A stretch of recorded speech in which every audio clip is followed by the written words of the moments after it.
side of the doorframe, barely visible on camera. A white translucent reflection slowly creeps out the frame. As so. Bruh.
So today we'll be talking about a tank that once used to be one of the go-to tanks to win, to one of the most underwhelming tanks.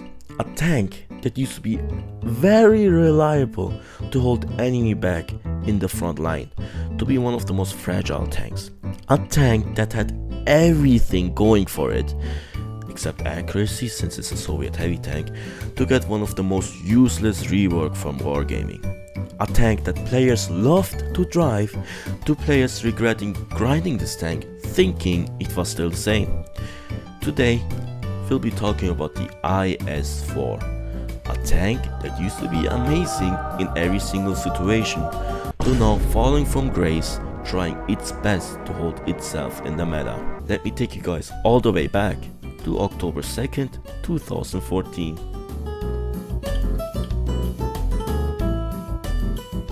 So, all the way back in update 1.3, the IS-4 got introduced as an additional Soviet heavy tank line that went from the KV-1. They also added some of my favorite maps into the game, which are Lost Temple and Black Goatville, which is very nice because I love both of those maps. Lost Temple was my favorite map in the whole game, and it got added back to the map pool, and on Black Goatville I have the highest performing games on that map. But this video isn't the story about those two maps. Let's focus back on the IS-4. When the IS-4 got announced, the IS-4 was alright.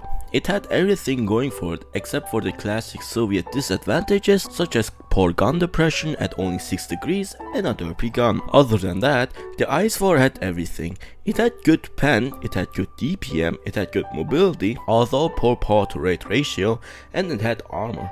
But the armor wasn't as good as you might think. When the IS-4 was released, the armor profile was unpredictable. It had 140mm of armor on the upper plate and 160mm on the side, but the turret was the main weak point on the tank, which is weird because all of the Soviet heavy tanks have insane levels of turret armor. You could actually pen the IS-4 through the gun, and it had a weak point on top of the turret. It had a flat surface that was only 30mm thick. If you don't know why that's a huge weak spot, then you probably don't know or might have forgotten a niche mechanic in the game. This game mechanic or rule is called the overmatch mechanic / 3 caliber rule.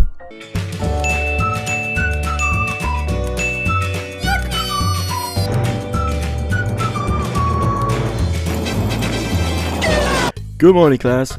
In today's lesson, we are going to learn what the overmatch mechanic / 3 caliber rule is. So what's the 3 caliber rule? It's a rule that applies to all of the tanks in the game. This rule allows you to overmatch certain flat surfaces that are normally not a weak spot. Let me quote a sentence from the official wargaming page. if the shell caliber is more than 3 times the armor thickness, without taking into account the impact angle, there is no ricochet. Normalization is calculated immediately and the armor penetration check begins. To make it more understandable, let's take the good old Super Conqueror.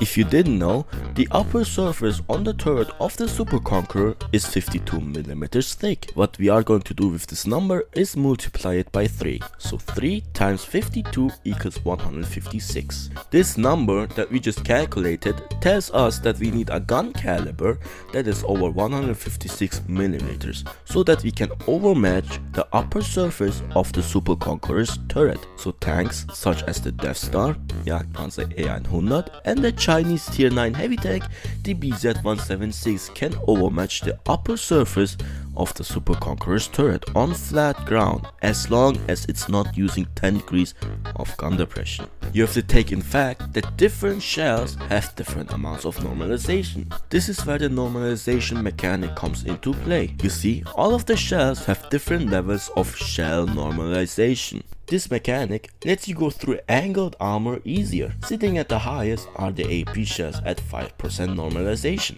APCR shells have 3% normalization, and the Heat/HE have no normalization since they explode on impact.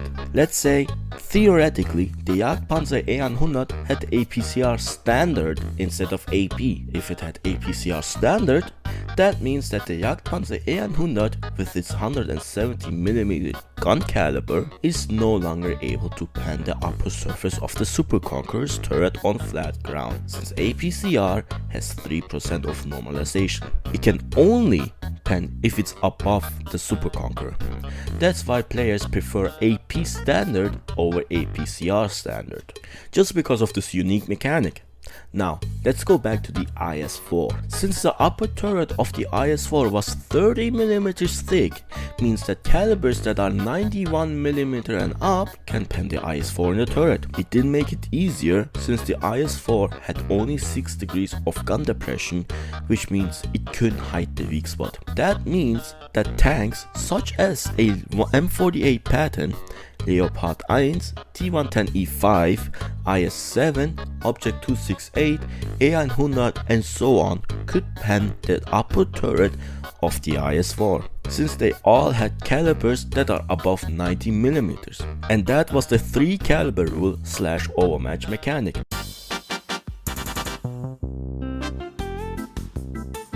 Eventually, Wargaming buffed the IS-4 in update 4.5. They reworked the armor profile. It was more of a buff than a rework. It went from 140mm upper plate armor to 160mm of upper plate armor. They buffed the armor behind the gun mantlet. It went from 0mm to 230mm. The biggest buff was obviously the flat surface on top of the turret. It went from 30mm to 75mm. That means you need a tank with a 225mm gun to overmatch the roof of the IS-4, something that no tank has except for the Sturmtiger, which obviously doesn't exist. So with those buffs, the IS-4 was in a very good state. This time it actually had everything.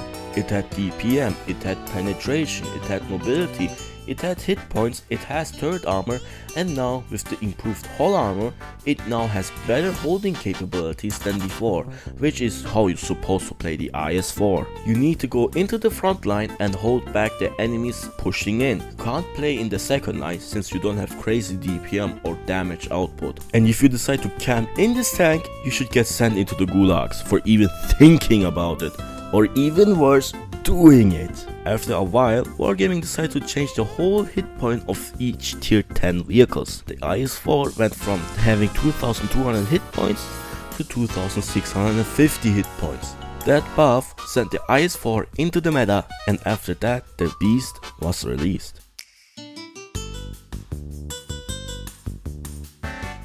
After that HP buff, the IS-4 was the most reliable heavy tank in the game. If you wanted to hold tanks back, you drove the IS-4. If you wanted to side scrape, you drove the IS-4. If you wanted a heavy tank that has good pen, good DPM, good mobility, good turret armor, good hull armor, good gun, you went for the IS-4. When I say it had everything, I mean it. I have nothing much to say other than this tank was perfect. Now, Wargaming wouldn't do a horrible decision that would ruin the tank completely and change the whole identity of this tank, right? Come on, you're talking about Wargaming after all. They wouldn't do such things, right?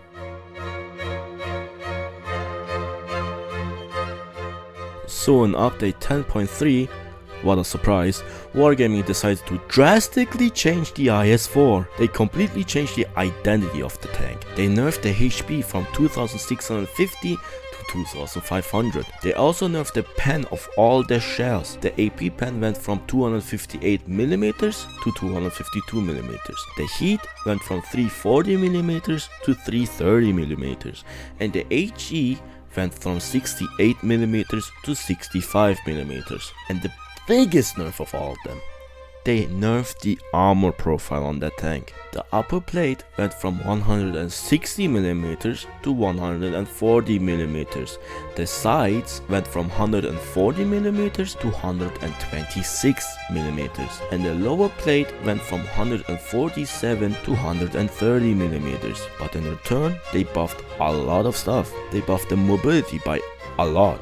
The top speed got improved from 38 km to 42 km. They also buffed the dispersion from 0.344 to 0.326. They buffed the reload from 9.6 seconds to 9.1 seconds. That means the IS-4 now has 2771 DPM instead of 2637 DPM, and they buffed the aiming time from 0.29 to 0.25 seconds. You might think that those changes don't sound that bad. Well, let me tell you, it was. This tank was all about holding back the enemy, and now after the armor change, it can't do that. You were getting penned from left to right. It wasn't the same IS-4 as it used to be. It lost its spark as being a tough heavy tank who scared a lot of people that tried to push in. Don't get me wrong, those buffs were nice, but nerfing the armor to back what it used to be was a huge nerf and hurt this tank a lot. People stopped driving the IS-4 because there were other tanks that were flat out better than the IS-4. Sure, having accuracy and good DPM with very good turret armor sounds amazing, but it felt way too clunky to drive. The accuracy when standing still was good, but what killed it was the on-movement dispersion at 0.2. Combine that with only 6 degrees of gun depression, the IS-4 lost its identity and became unrecognizable. Many people were unsatisfied with the changes. Most of the IS-4 drivers wanted to have better mobility, but in return reducing its hit points. But Wargaming let everyone down and made the IS-4 into a weird heavy tank that almost plays like a medium tank. After the horrible reworks in update 10.3, Wargaming saw that the IS-4 was underperforming. As I said, people stopped driving the IS-4 since the IS-7 with its new tungsten shells and premium pen was way better than the IS-4. Or tanks like the Object 777 Stage 2, which is literally the old IS-4 as a premium tank, existed. Also, I should mention in update 11.0, the whole equipment and consumable got a rework. In that update, calibrated shells got buffed massively, so that made the IS-4 armor even worse. Eventually, update 11.3 rolled around the corner and introduced even more changes to the whole tier 10 tanks, including the IS-4.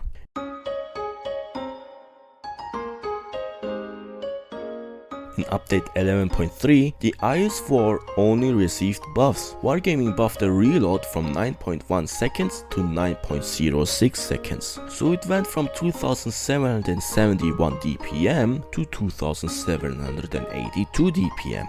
This is with calibrated shells equipped. It is not that huge of a buff, but still it's generous. They buffed the top speed from 42 km to 44 km. They buffed the base hit points from 2400 to 2450. They also buffed the mobility again and give it super speed boost. So now the IS-4 is truly a fast heavy tank. But the biggest buff was the upper plate armor. The upper plate went from 140mm to 149mm. It doesn't sound that much, but trust me, it is substantial. Using gun depression, the upper plate is now 295mm thick instead of 276mm thick effective. To put it into perspective, The WZ-111-5A has the second highest standard AP pen for a tier 10 heavy tank. It sits at 281mm with calibrated shells. When the pre-patch IS-4 was using its 6 degrees of gun depression, the WZ still would have been able to pen the upper plate since it was only 276mm effective. Now with the armor buff, the WZ has to load heat to cut through the upper plate of the IS-4 when it is using its gun depression. If you angle the tank a little bit, the upper plate gets 300mm effective, and that is the IS-4 that we have today.